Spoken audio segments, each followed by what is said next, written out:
Hey everyone. So recently I did a podcast with Lee Spicer, and hey, it's Kay. If you're unfamiliar with it, it's called Londo's Outpost. I think, I'm not sure. I can't remember last time we called it that.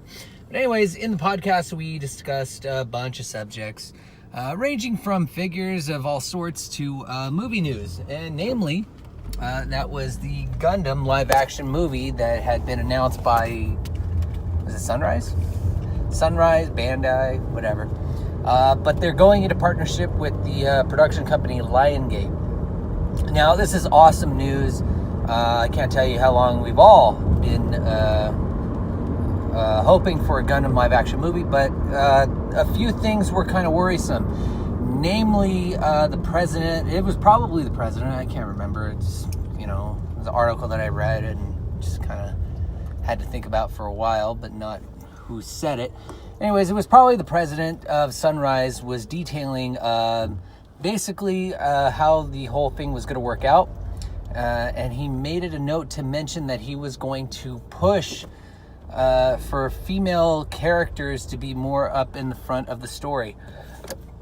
Now, this is usually not so bad.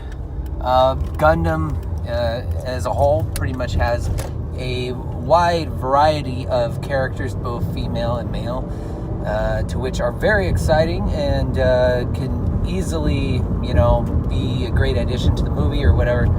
But depending on what story they go with, whether it's the original One Year War storyline or, I don't know, Gundam Wing, let's just say,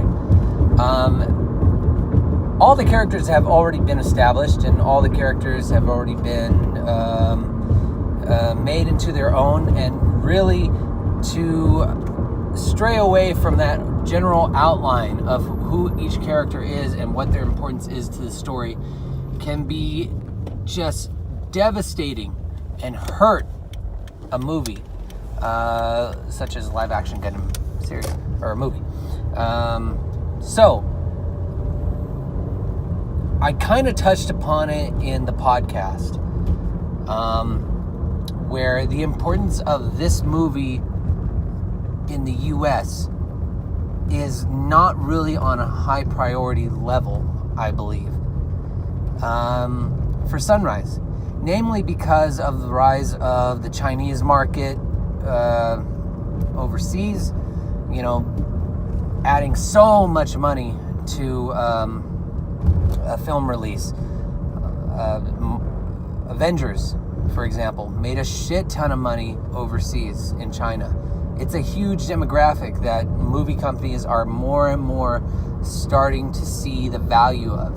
And that's cool. There's no problem there. But the Sunrise guy doing the interview made it a point to also mention that 30 to 40% of their products is overseas.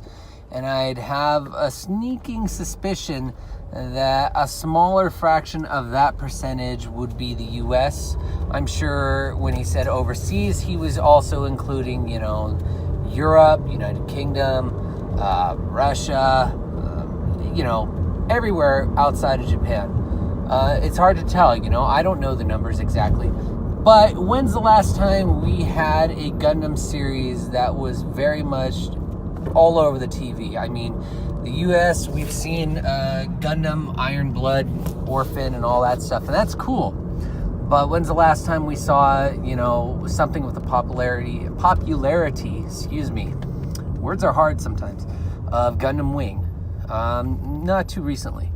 Now, with that said, again, the importance of the film doing well in the US is, I don't think, on the hugest or on the top of the priority list.